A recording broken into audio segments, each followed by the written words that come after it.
The chair lays out House Bill 1393 by Representative Metcalf and recognizes its sponsor, our colleague Senator Bettencourt, to explain the measure. Thank you, Mr. Chairman. For decades, Texas have adjusted their clocks twice a year to comply with the Federal Uniform Time Act, moving forward in the spring and back in the fall. However, this practice has come under increasing scrutiny due to studies linking time changes, health and sleep issues, increased traffic accidents, and decreased workplace productivity. Many Texans and lawmakers in 18 states believe that maintaining a single consistent time year-round would reduce confusion, enhance safety, improve quality of life. HB 1393 is a later bill which aims to eliminate the biannual clock changes, allowing Texans to observe daylight savings time, commonly referred to as permanent DST, around 24/7, 365 days a year, pending federal authorization.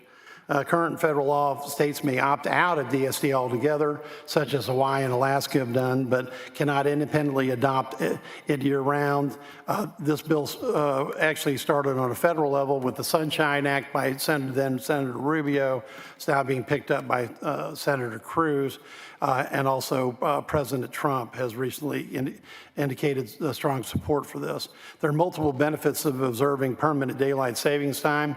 Adopting permanent daylight savings time would address health and complications, increase car accidents. Over the last 7 years, 18 states have enacted this type of trigger legislation to provide permanent daylight savings time given federal authorization. I think the big point is permanent daylight savings time would promote physical health. Texas by allowing Texans to adequately enjoy the evenings where they're most active. In fact, today, if you look at our clock today, sunrise was 6:47, sunset was 8:04. If we were back on standard time, we'd be at 5:47 in the morning, waking up. And Senator Hogan, I would not be the cheerful person I am today if the sun was up at 5:47.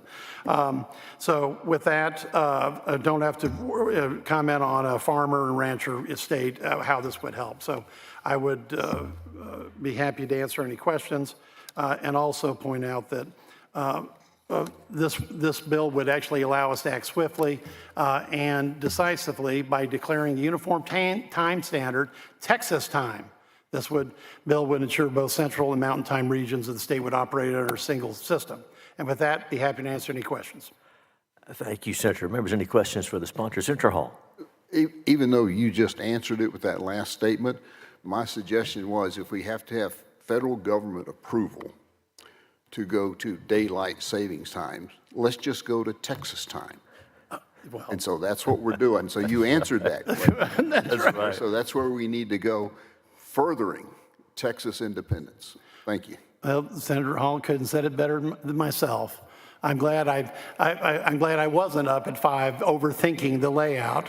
Thank you. Thank you, Senator Hall. Thanks for Bettencourt. We'll open testimony and invited testimony on House Bill 1393. The chair calls Erika Boyd.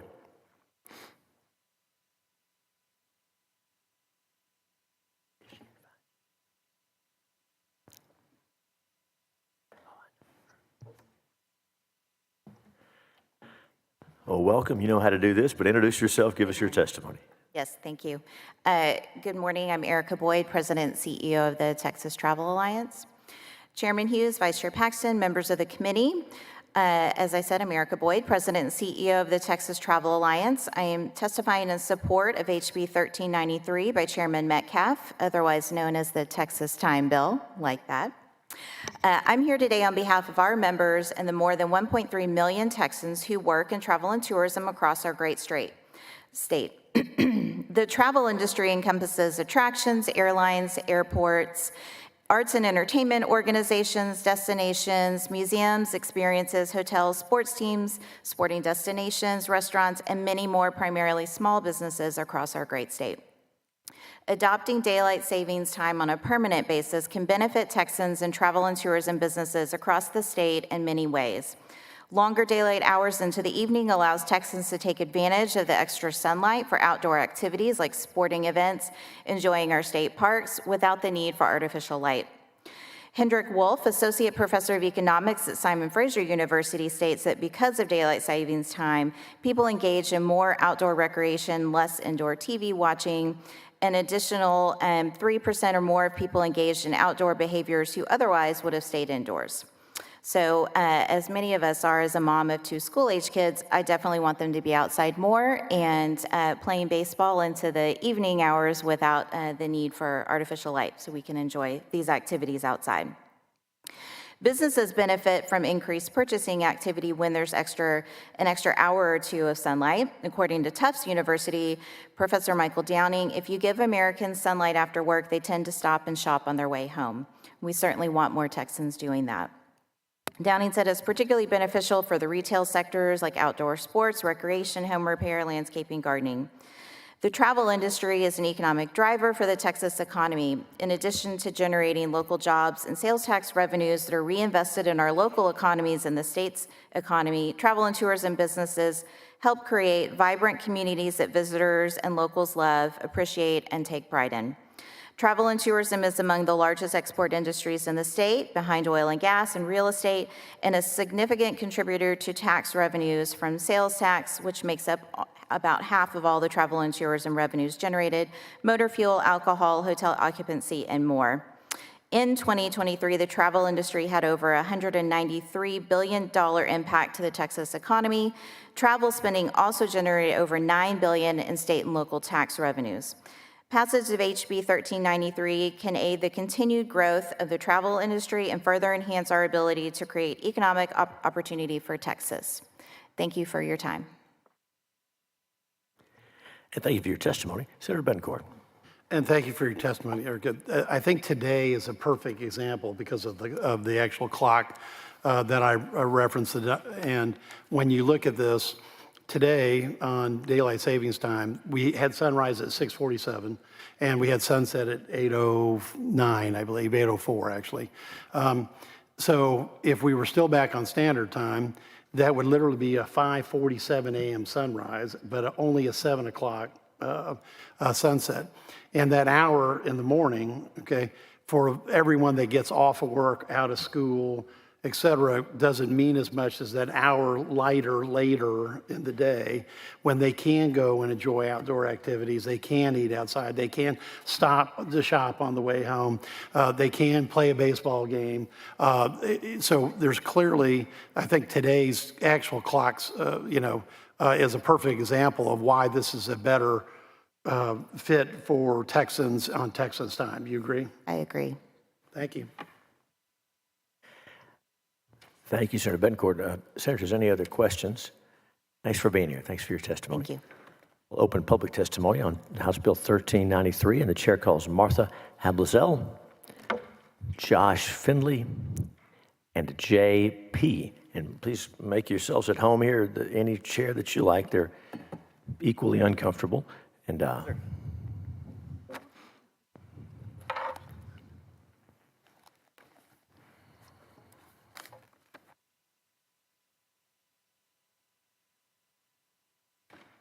Good morning.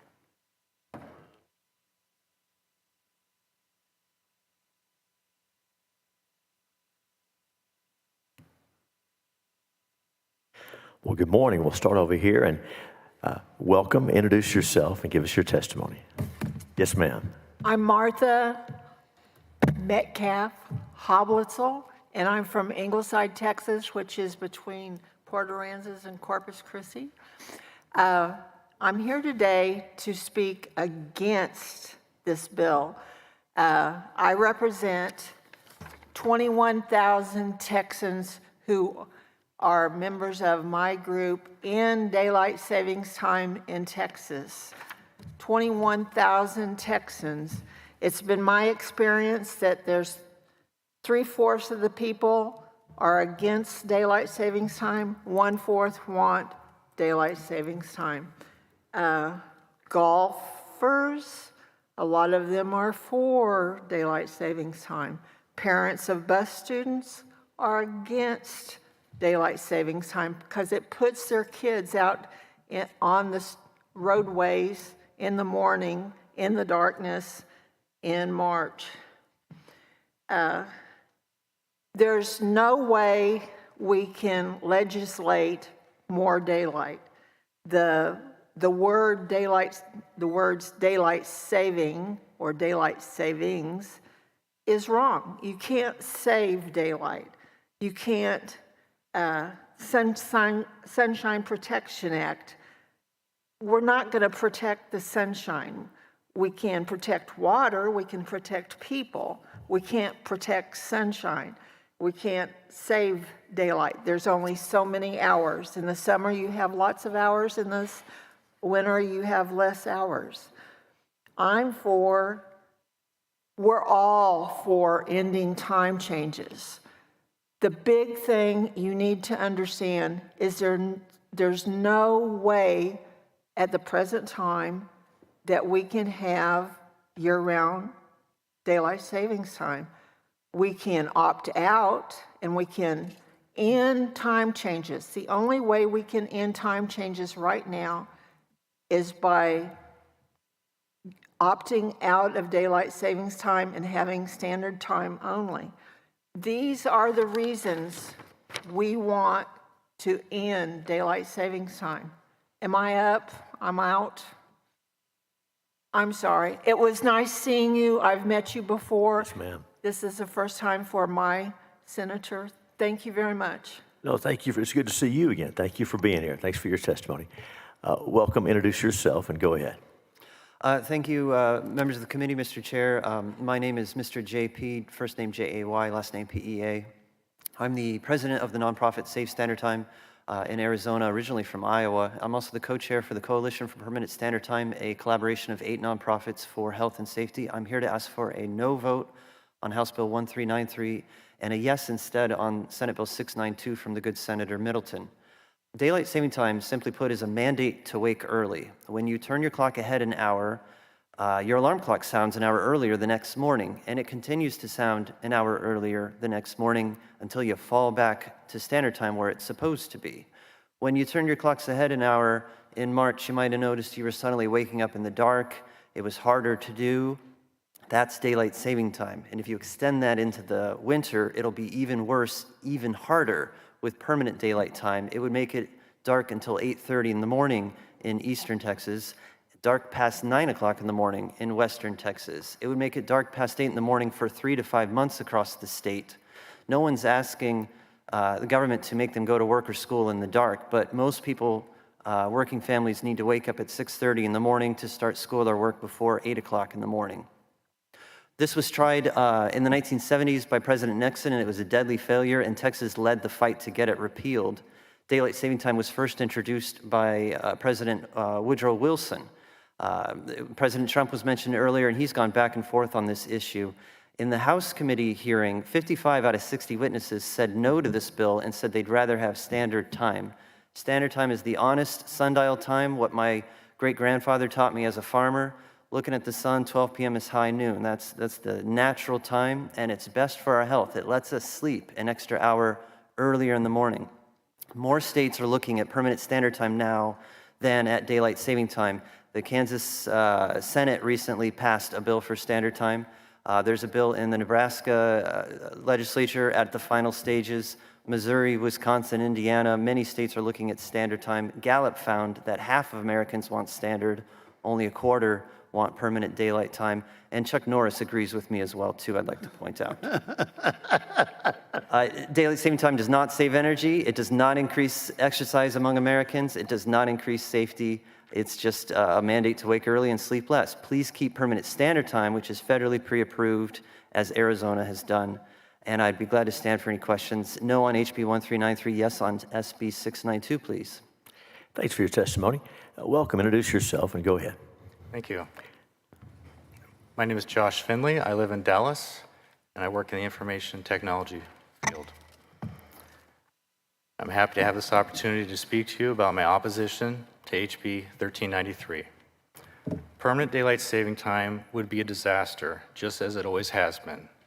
It has been done in Texas multiple times in the past, each time being reversed as quickly as the federal government was able to do so. Texas was one of the loudest objectors at the last time it was tried in the 1970s due to the extremes it experienced with late winter sunrises. Most Texans disfavor the status quo, switching clocks back and forth twice a year. The best solution is permanent standard time, which is greatly supported by sleep scientists. It is a known fact that we do best when we wake up after the sun is up and we retire after it goes down. Daylight saving time turns this on its head, especially for Texas, since its sunrises and sunsets are naturally late due to its western location in the time zone. Toward the end of winter, sunlight naturally begins to appear at rising time for most families. Then it's abruptly stolen with the switch to daylight saving time and doesn't return for nearly 2 more months. Daylight saving time forces us Texans to wake our children in the dark and put them to bed in the light for 4 months at the beginning and end of the school year. Without daylight saving time, this backward and unhealthy situation disappears. I encourage you to read my written testimony.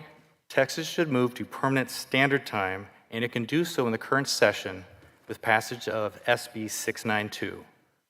For the well-being of all Texans, adults and children, I ask you to vote no on HB 1393 and yes on SB 692. Thank you for your time. And thanks for your testimony. Senators, any questions for any of our witnesses on this panel?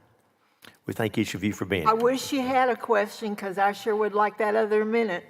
No, thank you each for being here. Thank you very much. You're excused. Thank you. Thank you for your time today. Is there anyone else wishing to testify on, for, or against House Bill 1393? Yeah, that's right. Seeing and hearing none, public testimony is closed. Bills left pending at this time. Y'all have a good day.